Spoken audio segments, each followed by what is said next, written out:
Hola a todos, hoy vamos a conversar sobre el sistema de gestión de seguridad y salud en el trabajo. Vamos a hablar frente a su implementación en el sector cafetero y frente a las disposiciones que han surgido con la entrada en vigencia de la resolución 0312 de 2019, la cual a partir del año 2020 empieza a entrar en rigor. Queremos conversar un poco frente a cuáles son esas disposiciones y cómo afectan el desarrollo de la actividad productiva del café y qué es necesario considerar a la hora de implementar un sistema de gestión de seguridad y salud en el trabajo para las fincas de los pequeños productores cafeteros del departamento del Tolima y del Huila. Bueno, entrando en materia, es necesario retomar o volver a repasar que el sistema de gestión de seguridad y salud en el trabajo tiene un marco normativo frente al cual se determinan cuáles son esas disposiciones mínimas que se deben cumplir para que se generen condiciones de seguridad y calidad de vida a los trabajadores en el desarrollo de su actividad laboral. Pues como se sabe, en Colombia el marco legal grueso o el gran marco legal que nos rige a todos es la Constitución Política de 1991. Y desde ahí, pues viene todo el conjunto de normas que determinan la legitimidad y legalidad de cualquier otro tipo de norma que se pueda implementar. Cualquier norma que esté por fuera de lo que determina la Constitución Política de Colombia es una norma inconstitucional, lo que pues permite que a través de cualquier tipo de proceso legal se puedan derogar este tipo de normas. Por eso es muy importante tener en cuenta y considerar que todo el sistema de gestión de seguridad y salud en el trabajo viene enmarcado en la Constitución y en las normas colombianas vigentes. Es importante recordar que una de las principales normas que rigen el sistema de gestión de seguridad y salud en el trabajo es el Código Sustantivo del Trabajo, la Ley 100, que determina todo el sistema de seguridad social integral que debe cobijar a todos los trabajadores independientemente de la actividad que desarrollen en el territorio nacional. Y pues hay un conjunto de resoluciones y disposiciones que pues complementan todo lo que está acá planteado. La última es la resolución 0312-2019, como ya hemos venido mencionando, la cual pues define o determina cuáles son los estándares mínimos que se deben cumplir de los sistemas de gestión de seguridad y salud en el trabajo que deben implementar cualquier tipo de empresa donde se vinculen 10 o menos trabajadores. Es importante tener en cuenta que esta resolución pues, ha determinado un conjunto de disposiciones técnicas que entran en vigencia a partir de enero del 2020 y que pues es responsabilidad fundamental del cumplimiento de estas disposiciones por parte de los dueños de las empresas, de los empleadores, pero también de los empleados. ¿Eso qué quiere decir? Hay una responsabilidad compartida porque el empleador debe garantizar las condiciones de seguridad, debe garantizar los protocolos de seguridad, debe garantizar los planes de seguridad y garantizar la existencia o la entrega, la dotación de equipos de seguridad a sus empleados. Pero los empleados deben garantizar, implementar esos procedimientos, deben garantizar usar los equipos de seguridad, deben garantizar conocer los protocolos y respetar esos protocolos de seguridad. Entonces es una responsabilidad compartida que tienen tanto empleados como empleadores y que pues dependiendo del grado de apropiación de estas mismas disposiciones y del sistema como tal, pues se va a determinar el nivel de seguridad que hay en el desarrollo de la actividad, tanto por parte del empleador como de los empleados. Una de las principales disposiciones o la primera disposición de la resolución 0312 es que toda empresa debe contar con un sistema de gestión de salud y seguridad en el trabajo. Primero, para determinar cuáles son las condiciones de seguridad requeridas en el desarrollo de esa actividad económica. Y hay que tener en cuenta pues, que no todas las actividades tienen o requieren las mismas condiciones de seguridad, ¿no? Entonces, en el sector cafetero hay unos requerimientos específicos y especiales por la connotación que tiene el desarrollo de esta actividad. El cultivo del café es una actividad que se desarrolla a campo abierto, que implica tener ciertos riesgos adicionales que se generan en el ambiente. Entonces, vamos a poner un ejemplo de uno de esos riesgos, y es cuando hay temporadas de lluvias, el desarrollo de una actividad a campo abierto, de preparación de un terreno para el cultivo, de abono de un cultivo, de limpieza del cultivo o de la recolección del café,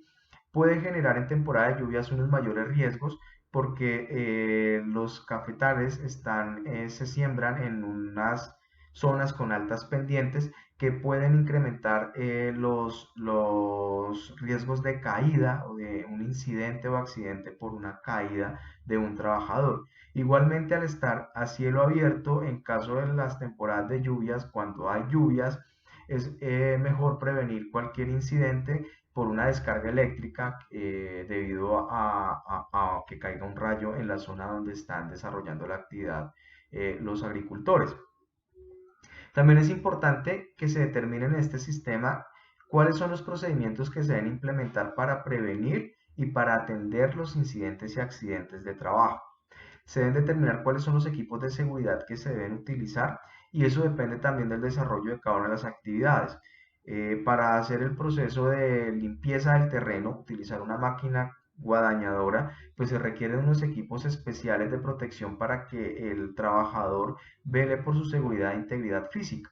Estos mismos equipos de seguridad no son los que se utilizan en el momento de la recolección del café, porque pueden pues generar otro tipo de riesgos o otro tipo de peligros a la hora de ser utilizados en el desarrollo de la actividad. Entonces, cada uno de los procesos que se desarrollan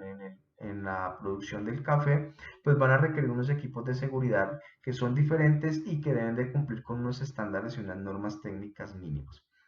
Asimismo, este sistema de gestión de salud y seguridad en el trabajo debe determinar cuáles son los protocolos de seguridad que se deben implementar y quiénes son los responsables del diseño, aplicación, monitoreo y evaluación de los mismos. Una de las grandes fallas que tienen estos sistemas de gestión de salud y seguridad en el trabajo es que no se les hace monitoreo y seguimiento, y no se considera importante sino solamente cumplir con la norma al tener el sistema determinado, tener la señalización, los equipos de protección, determinados unos protocolos, pero pues no se define quiénes son los responsables y quiénes son los que a quién se le hace el seguimiento para que se cumpla con lo establecido en el sistema de gestión de salud y seguridad en el trabajo.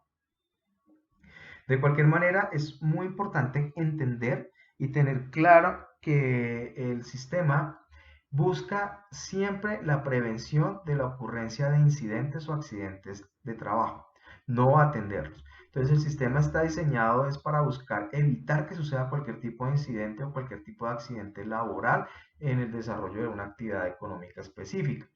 No es la atención de los mismos. Entonces, no tenemos unos equipos de seguridad como una camilla para atender cualquier accidente. No, la camilla está ahí porque nos dicen que es uno de los equipos de seguridad que se debe tener, pero lo más importante es no usar esa camilla, no tener la necesidad de usar la camilla. Y para eso, pues tenemos que cumplir con todos los protocolos de seguridad que se han definido en el sistema.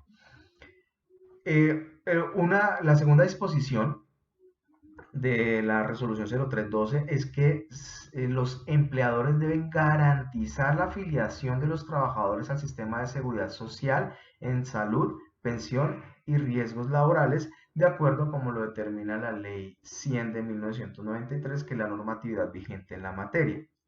Y entonces, ¿esto qué quiere decir? Que el empleador debe garantizar que cada uno de sus trabajadores, sea de manera independiente o sea de manera directa, deben estar afiliados al sistema de seguridad social. Entonces, debe contar con una afiliación a una EPS que le garantice los servicios de salud en el caso de que lo requiera. Debe estar afiliado a un sistema de pensión o a una administradora de fondo de pensiones que pues esté recibiendo los aportes del empleado y pues llevándolos al fondo de ahorro que tiene el empleado para en su futuro acceder a la pensión. Y los riesgos laborales que los deben hacer a través de la afiliación del empleador a una administradora de riesgos laborales y a esa misma administradora pues del empleado, en la cual pues a través del contrato que se firma, que se pacta, pues garantizar cuáles son los niveles de riesgo, determinar, perdón, cuáles son los niveles de riesgo y garantizar la afiliación para que a través del administrador de riesgos laborales se cubra cualquier eventualidad de accidente, incidente de trabajo o enfermedad laboral. La tercera disposición de la resolución 0312 es que es obligatorio elaborar y ejecutar programas o actividades de capacitación para que los empleados conozcan cuáles son los peligros y riesgos prioritarios que hay en el desarrollo de la actividad. Como ya hemos mencionado anteriormente, todas las actividades tienen unos niveles de riesgo y unos riesgos diferentes.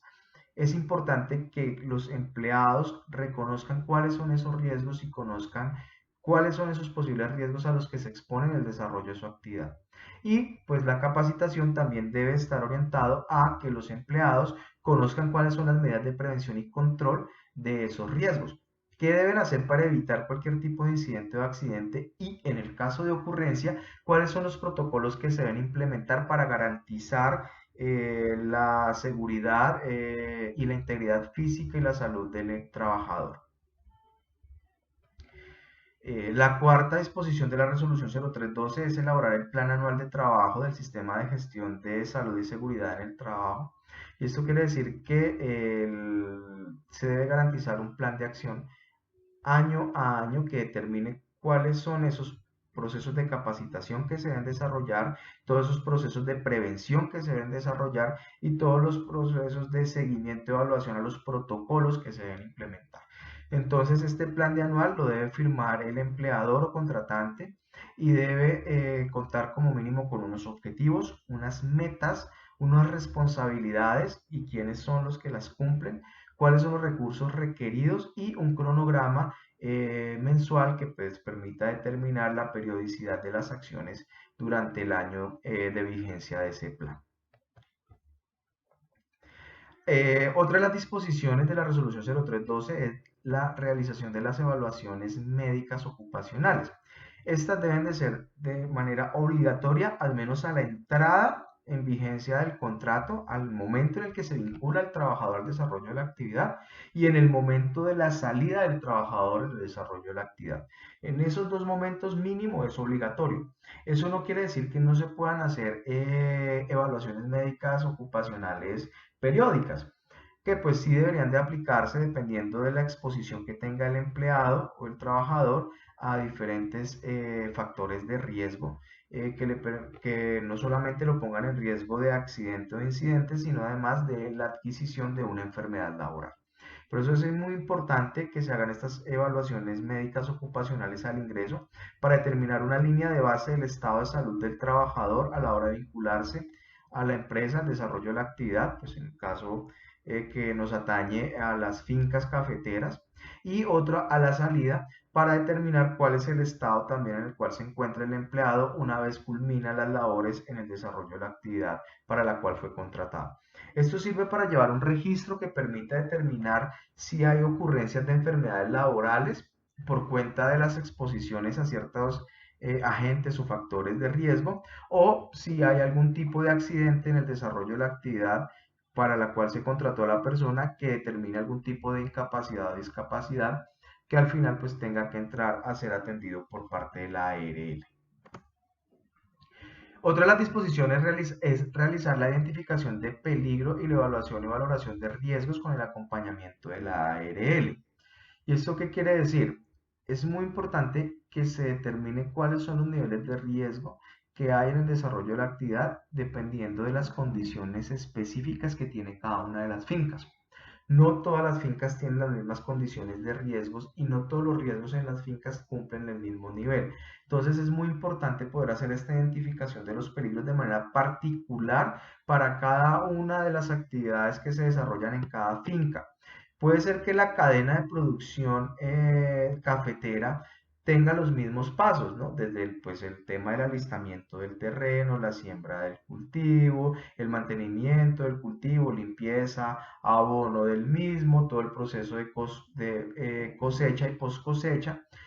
puede tener unos pasos establecidos de manera estándar que se aplican en todas las fincas. Pero la exposición a los riesgos no es el mismo en todas las fincas. Hay unas fincas que tienen mayores pendientes que otras en los terrenos donde están ubicados los cultivos del café, que pueden determinar un mayor o menor nivel de riesgo de un trabajador o un mayor nivel de exposición o menor nivel de exposición de un trabajador a un accidente o incidente de trabajo. Entonces, es supremamente importante realizar la identificación de estos peligros y la evaluación y valoración de los riesgos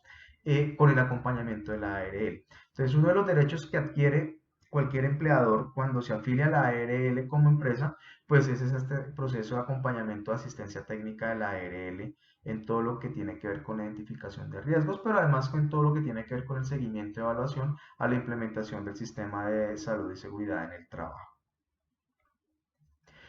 Es necesario, otra de las disposiciones es que es necesario ejecutar actividades de prevención y control de peligros o riesgos para los empleados. Y esas actividades se tienen que desarrollar o se tienen que programar de acuerdo a los resultados de la identificación de los peligros hechos previamente por la ARL y por la matriz de riesgos. Entonces, cuando hacemos esa tarea juiciosos, vamos a poder determinar cuáles son esas actividades de prevención y control de los peligros y riesgos. Por ejemplo, una es verificar que los empleados estén utilizando los equipos de seguridad que se deben implementar o se deben utilizar para el desarrollo de cualquier tipo de actividad. Entonces, si están fumigando, pues que tengan las caretas de protección de los ojos y de la boca, que utilicen los guantes que les permitan evitar el contacto con las sustancias químicas y una posible intoxicación. Entonces, esto debe estar desarrollado pues como parte del sistema y pues es una responsabilidad que tiene directamente el empleador, ejecutar esas actividades de prevención y control de los peligros. Sobre esta base, pues hay que entender que en el sector cafetero, pues hay ciertas dificultades a la hora de implementar un sistema de gestión de seguridad y salud en el trabajo. Y en diferentes momentos, en diferentes encuentros, en las capacitaciones con los grupos, pues se identificaba claramente que la afiliación al sistema de seguridad social, por ejemplo, de los recolectores, es un tema muy complejo, al igual que exigir unas evaluaciones médicas ocupacionales de ingreso y de salida de los mismos. Muchas veces ellos ni siquiera traen su documento de identificación y no suministran datos personales, lo cual hace muy difícil que se pueda desarrollar un proceso que facilite la implementación de estas disposiciones. Sin embargo, pues no quiere decir que estén exentos los cafeteros y los recolectores de café de cumplir con lo que establece la norma y por el contrario hace que sea un gran reto que definir cuáles son las mejores estrategias para implementar las disposiciones de la resolución 0312 y dar cumplimiento a todo lo que está establecido en el sistema de gestión de seguridad y salud en el trabajo. Supremamente importante, supremamente clave considerable tenerlo en cuenta y poder desarrollar procesos que permitan desde la cooperación a todos los cafeteros definir estrategias colectivas y estrategias cooperativas que les permitan dar cumplimiento a lo que determina la norma. Bueno, con esto damos fin a este pequeño video informativo. Esperamos que sea un buen resumen que les permita a todos ustedes tener una información relevante para repasar y recordar y estar apropiándose de los conceptos mínimos que se deben tener en cuenta a la hora de hablar del sistema de gestión de salud y seguridad en el trabajo. Esperamos que con este material ustedes puedan hacer las réplicas a sus grupos y a través del desarrollo de estos procesos generar unas transformaciones que se requieren en el desarrollo de la actividad productora de café, sobre todo en términos de condiciones de seguridad y prevención del trabajo infantil.